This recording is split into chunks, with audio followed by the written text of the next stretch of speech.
Hello everyone. My name is Linda and I want to tell you a story that happened to my friend Kayla. I named this story as, after my husband's funeral, the lawyer read out his will, I leave half of my property to my son. My sister shouted, "Your husband is the father of my baby." And our parents smiled. But they didn't know the truth, so I did it. Well, let's go. My name is Kayla, and I never thought my life would turn into such a mess. I'm 32 years old, work as an accountant at a small firm, and until 3 weeks ago, I thought I had a pretty normal life. I was married to Kevin for 5 years. He was 35, worked as an architect, and honestly, I thought we were happy together. We lived in a nice house in the suburbs, talked about having kids someday, and everything seemed fine. My family is small but close. There's my mom Linda, she's 55 and works as a nurse. My dad Robert is 58, he's a mechanic. Then there's my younger sister Megan, she's 28, works part-time at a retail store, and has always been the more outgoing one between us. About a year ago, she got pregnant and had a baby boy. She told us she met some guy and got pregnant, but never really introduced him to the family. She said he was a good man and she'd bring him around when the baby got older. The baby is adorable, he's 10 months old now, and I've always loved being his aunt. Everything changed 3 weeks ago when Kevin died in a horrible car accident. His car hit a tree and caught fire. The whole thing was so sudden and terrible. Kevin's body was burned so badly that we had to cremate him instead of having a regular funeral. I was completely devastated.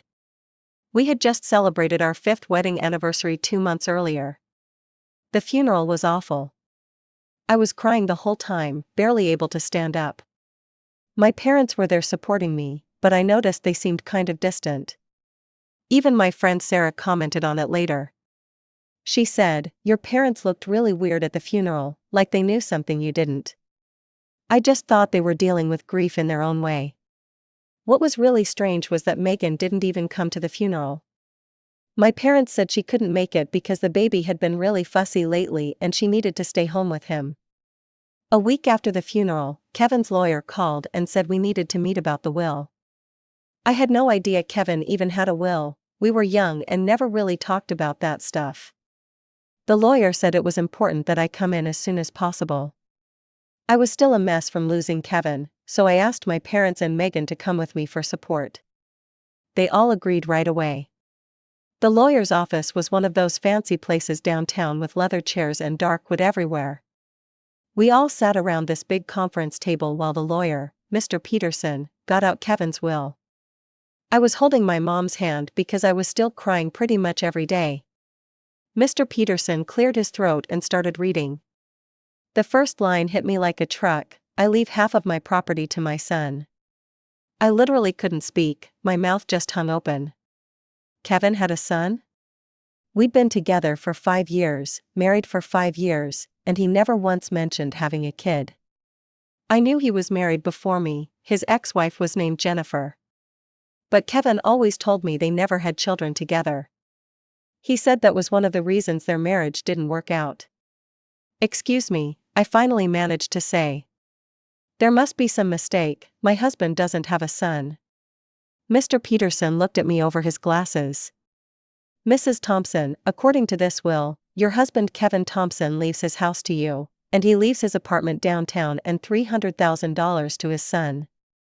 I was shaking my head, no, that's impossible. Kevin was married before but they didn't have kids. He told me that himself. That's when my sister Megan stood up from her chair. She looked nervous but also kind of determined. "Actually, Kayla," she said, "my son is Kevin's son. Your husband is the father of my baby. We've been together for 2 years." I looked over at my parents, expecting them to look as shocked as I felt. But they weren't.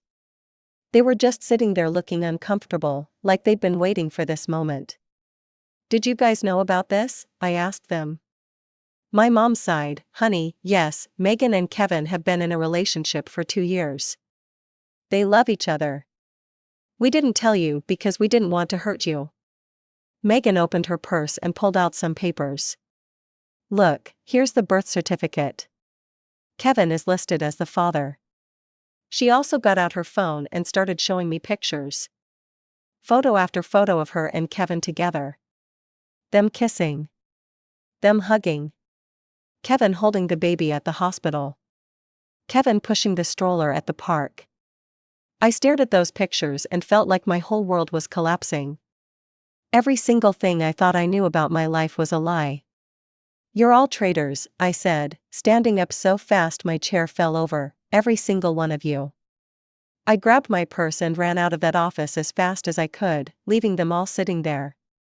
When I got home to the house that Kevin had left me, the house where we'd lived together as husband and wife while he was living a double life, I just collapsed on the couch and cried for hours. I sat on my couch for what felt like hours, trying to make sense of everything. I remembered now how weird my parents acted at Kevin's funeral. My friend Sarah was right, they did look like they were hiding something. Over the next few days, I barely left the house. I called in sick to work. I ordered groceries online. I just wanted to hide from the world. But I couldn't stop thinking about everything. I kept remembering little moments that now seemed different. Like when Kevin would get phone calls and step outside to take them. Or when he'd suddenly have to work late on nights when Megan said she was going out. I also remembered that when Megan was in the hospital having the baby, Kevin said he had to work a double shift that weekend. But in those photos she showed me, there he was at the hospital, holding their newborn son. He was there for the birth of his child while lying to me about where he was. The worst part was realizing how stupid everyone must have thought I was. My whole family was in on this secret and I was just the clueless wife who had no idea what was going on in her own life. After about a week of hiding in my house, I decided I wasn't going to challenge anything legally. What was the point? Kevin was dead, the will was legal. I'd get the house, Megan would get the apartment and the money for her kid. I'd just cut my family out of my life completely and move on. I didn't want to see any of them ever again. But then my phone rang from a number I didn't recognize. Is this Kayla Thompson? A woman's voice asked. Yes, who is this? My name is Jennifer Morrison. I used to be Jennifer Thompson. I was married to Kevin before you were. My heart started pounding. Kevin's ex-wife. Oh, hi. I heard about what happened at the will reading through some mutual friends. They gave me your number. I was wondering if we could meet. I have some things I think you should know about. What kind of things? Things about Kevin that might help you understand the situation better. And maybe help you decide what you want to do about it. I was curious despite myself. Okay, where do you want to meet? There's a coffee shop called Brewster's on 5th Street. Can you meet me there tomorrow at 2 p.m.? I'll be wearing a red scarf. I have blonde hair, about shoulder length. The next day, I drove to the coffee shop feeling nervous. I spotted Jennifer right away. She was sitting at a corner table with her red scarf. Kayla, she asked when I walked over. Yeah, that's me. I sat down across from her. She was pretty, maybe a few years older than me. Thank you for meeting me. I know this must be weird for you. Jennifer ordered us both coffee and then pulled a manila envelope out of her purse. What I'm about to tell you is going to sound unbelievable, but I have proof. She looked me straight in the eyes. First, I want you to know that I heard terrible things about your sister from people who know her. They say she always bragged about liking to date rich married men. But I heard only good things about you, which is why I decided to reach out. Okay, I said, not sure where this was going. Kevin constantly reproached me for not being able to give birth to his child. I was treated for infertility for almost a year because he kept blaming me for us not having kids. Jennifer's hands were shaking as she talked.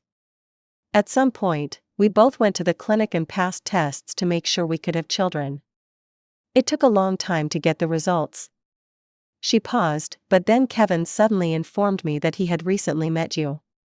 He told me that he had fallen in love very much, and that he wanted to be a free man in order to quietly start a new relationship. As a result, we had a big fight. Kevin packed up his things and left home, and he filed for divorce. I was listening carefully, wondering where this was heading. 2 weeks after the divorce, I received the results of the examination from the clinic. Jennifer opened the manila envelope and pulled out some medical documents. I found out that Kevin was infertile, completely sterile. My mouth fell open. What? But I specifically did not inform him about this. I decided that now let the new wife suffer from it. That was my kind of small revenge on Kevin. In addition, Kevin never contacted me again, and he never asked about these results. She pushed the envelope toward me. Now I'm on your side and I want to correct my mistake. It's up to you to decide how to use this information. There's no way that baby is Kevin's son. It's medically impossible. I stared at the papers. They had Kevin's name on them and medical terms I didn't fully understand, but I could see words like sterile and infertile clearly marked. You mean my sister has been lying this whole time? That's exactly what I mean. Kevin could never father children, ever. Jennifer looked guilty but determined. I kept this secret for years out of spite, but when I heard what your sister was doing to you, I knew I had to speak up. She's trying to steal your inheritance with a lie, and I couldn't let that happen to you. I felt my hands shaking as I held the medical documents. I looked at Jennifer, this woman who had every reason to hate me since Kevin left her for me, but who was now trying to help me. Why are you telling me this now? Because what your sister is doing is wrong, and you deserve to know the truth. Kevin was a lot of things, but he wasn't the father of that child. Your sister is a liar and a fraud. Jennifer finished her coffee and stood up. Those documents are yours now. What you do with them is completely up to you. But if I were you, I'd fight for what's rightfully mine. After Jennifer left, I sat in that coffee shop for another hour, staring at those medical papers. My sister had been lying about everything. The baby wasn't Kevin's, Kevin couldn't have children at all, and now I had proof. I was thinking about what to do with Jennifer's documents when my phone started ringing. It was Megan. I let it go to voicemail, but then she called again, and again. Finally, I answered. What do you want, Megan? Kayla, we need to talk about the inheritance. You need to hand over what belongs to Kevin's son as soon as possible. You heard the will reading. He gets the apartment and the $300,000. I almost laughed, she was so confident in her lie. I'm not in any hurry to do anything right now. Well, you better get in a hurry. It's a pity Kevin left you his house. If he'd lived longer, he would have left everything to his real family. That made my blood boil. His real family? Yes, me and our baby. You know what, Kayla? Kevin told me all about you. He said you were barren. He said you were an inferior woman who couldn't give him what he needed. He was going to divorce you if I hadn't gotten pregnant and given him a son. I felt like she'd slapped me. He never loved you, Megan continued. He stayed with you out of pity, but he loved me. He wanted to have lots of children with me, and I could give him that. I got pregnant easily while you just laid there being useless. Then she started texting me screenshots of messages. They were from Kevin, calling me a barren and inferior woman and saying he'd divorce me if Megan would give him a child. The messages talked about how much he loved Megan and wanted to start a real family with her. I stared at those texts, feeling sick. But then I got angry, really angry. Megan had betrayed me in the worst possible way, and she thought she was going to get away with it. That's when I decided I wasn't going to just roll over and let her steal from me. I had proof that Kevin couldn't father children. I was going to use it. Through my friends, I found a lawyer who specialized in family disputes and property division. His name was David Chen, and he had a reputation for being tough. I made an appointment for the next day. Mr. Chen listened carefully as I told him the whole story. When I showed him Jennifer's medical documents, his eyes lit up. These are excellent evidence, he said. But we'll need more for court. We need to prove beyond any doubt that your sister's child isn't your husband's. How do we do that? DNA test, but your husband was cremated, so we can't test him directly. Does your husband have any living relatives? Parents, siblings, anyone with his DNA? I thought about it. His mother died shortly after our wedding. He had a younger brother who died in an accident when they were kids. What about his father? His father remarried and moved to another state after divorcing Kevin's mom. Kevin always called his father a traitor and didn't maintain any relationship with him. I think he lives somewhere in Texas now. Mr. Chen leaned forward. We need to find this man. If we can get a DNA sample from your husband's father, we can prove whether or not that baby is related to your husband's family. The investigation took a month. During that time, Megan kept calling and texting me, getting more and more aggressive. She wanted me to sign papers transferring the apartment and money to her immediately. She said she was ready to come to me herself and throw my stuff out on the street. You're just jealous, she texted me one day. Jealous that I have a beautiful son and you're still barren. Kevin felt sorry for you, but he pitied you more than anything. I didn't respond to any of her messages. I just saved them all as evidence of her harassment. Finally, Mr. Chen called me. We found him, your husband's father. His name is Robert Thompson, and he lives in Austin, Texas. My investigator confirmed it's definitely the right man. Will he help us?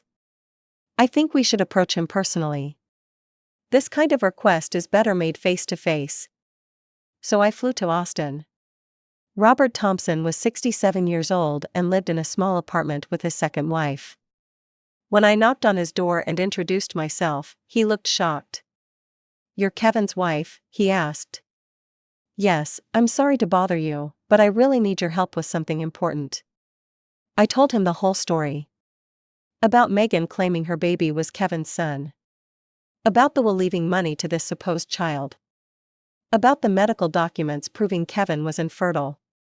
Robert listened quietly, and when I finished, he shook his head. That boy could never have kids. The doctors told us that when he was a teenager. He had mumps as a child and it damaged him. His mother and I never told him because we thought it would hurt him too much. So you'll help me prove the baby isn't his? Absolutely, if someone's trying to steal from you using my son's name, I'll do whatever it takes to stop them. When we filed the lawsuit challenging the will, my parents were furious. My mom called me the day she got the court papers. Why are you doing this circus, Kayla? You're not shaming us, you're shaming yourself. Anyone can see this as a losing cause for you. You should be ashamed of suing your own sister. You're only doing this out of envy because she has a child and you don't. I didn't argue with her, I just said, we'll see what the court decides. The day of the trial finally came. Megan sat with my parents in the courtroom, and she brought the baby with her. They all looked confident, like they thought this was going to be easy. Megan took the stand and told her story tearfully. She talked about her secret love affair with Kevin, how they didn't want to hurt me, how they were planning to announce their relationship when the baby turned 1. My parents testified too, backing up everything Megan said. They talked about how much Kevin and Megan loved each other, how happy they were together. Then it was our turn. Mr. Chen stood up and presented the medical documents from Jennifer, proving that Kevin was completely infertile. Megan screamed from her seat, "That's not true. Kayla forged those documents. Kevin's condition could have changed over time. He was able to have children." The judge looked at her sternly. "Please remain seated, Miss Wilson." Then Megan said, "I'll only believe a DNA test, but Kevin was cremated. He has no living relatives." That's when Mr. Chen smiled. "Actually, he does have a living relative." Robert Thompson stood up from where he'd been sitting next to me. "I'm Kevin's father." Megan's face went white. She didn't say another word as the judge ordered a DNA test and postponed the trial until we got the results. When everyone left the courtroom that day, Megan ran up to me looking panicked. "Kayla, wait," she said, grabbing my arm. "I'm ready to abandon the trial. I don't need the apartment anymore. The $300,000 will be enough for me and the baby." I looked at her desperate face and felt nothing but disgust. "The process has already been launched, Megan. I'm going to bring this trial to its logical conclusion. But Kayla, we're sisters. No, we're not anymore. A month later, we were all back in the courtroom for the results. The judge had the DNA analysis in front of him, and the room was dead silent.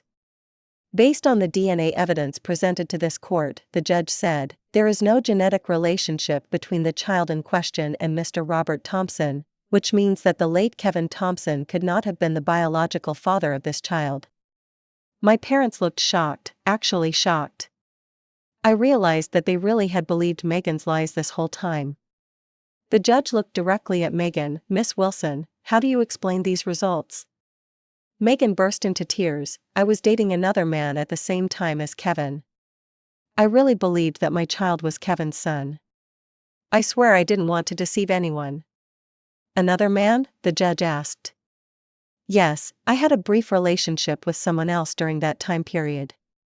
I honestly thought Kevin was the father because of the timing. The judge nodded. Based on the medical evidence proving Mr. Thompson's infertility and the DNA evidence showing no familial relationship, this court finds that the child has no claim to Mr. Thompson's estate. The will is amended to remove any reference to a son. Mrs. Kayla Thompson is declared the sole heir to her husband's estate. I felt a huge weight lift off my shoulders. It was over, I had won. But my parents weren't ready to give up. Over the next few weeks, they called me several times.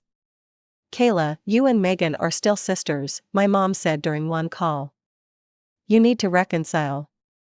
You should give Megan part of your inheritance anyway. Why would I do that? Because she's family, because that baby is still your nephew.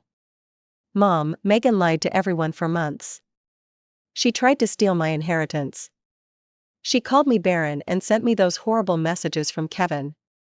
Why would I give her a single penny? She made a mistake, but she's still your sister. No, she's not, and I'm not giving her anything. I don't want to communicate with her or with you and Dad anymore. My father tried calling too. Kayla, you're being stubborn. Family is family. Family doesn't lie and cheat and steal from each other, Dad. You all knew about this supposed affair for 2 years and said nothing. You watched me live a lie and stayed quiet. That's not what family does. We were trying to protect you.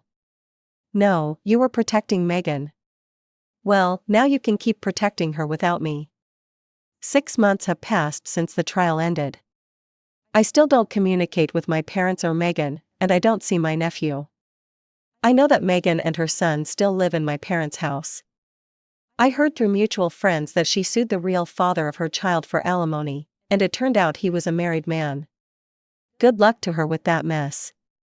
The one good thing that came out of all this was my relationship with Robert, Kevin's father. We started talking regularly after the trial. During our conversations, I realized his financial situation wasn't very good. He was driving this old, beat-up car that barely ran. For his birthday last month, I surprised him with a brand new SUV. He tried to refuse it at first, but I insisted. You saved my life, I told him. Without you, Megan would have stolen everything. This is the least I can do. He cried when I gave him the keys. Kevin was lucky to have you as a wife, he said. I'm sorry he never got the chance to really know his father. Robert has become like the father I wish I'd had through all this. He's honest and straightforward, unlike my real parents who chose lies and secrets. I'm fully focused on my work now. I got a promotion at the accounting firm, and I'm making more money than I ever have. The house that Kevin left me is beautiful, and I'm fixing it up exactly how I want it. But lately, I've been thinking about my future differently than I expected. After Kevin died, I thought I would never date anyone else. I thought I'd lost the love of my life and would spend the rest of my days alone, mourning him. But now, having found out what Kevin really was like, that he actually did cheat on me with my sister for 2 years, that he really did call me barren and inferior, that he really was planning to leave me, that he genuinely believed that baby was his son, I realize I never really knew him at all. The man I thought I was mourning never actually existed. Kevin really did betray me in the worst possible way. Those messages Megan showed me were real. He really did think my sister's child was his son. He really was living a double life and planning to abandon me for my sister. The only reason it didn't happen was because he died first, but he truly believed he was going to be a father with Megan. So now I'm ready to move forward completely. I want to start dating again and find someone who will be honest with me from the beginning. I want to build a real relationship with a decent, trustworthy man who won't lie to me for years. I also think I still have a chance to create a real family someday. Maybe I'll meet someone who wants children, and we can build something genuine together. Something based on truth instead of deception. The whole experience taught me that family isn't just about blood. It's about loyalty and honesty and having each other's backs. My biological family failed that test completely.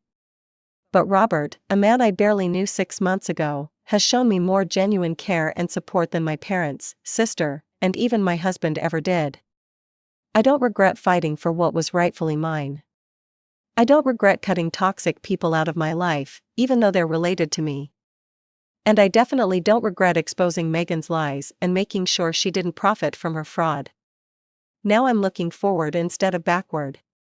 I have my whole life ahead of me, and this time I'm going to build it with people I can actually trust. Honest, decent people who won't spend years lying to my face while planning to betray me.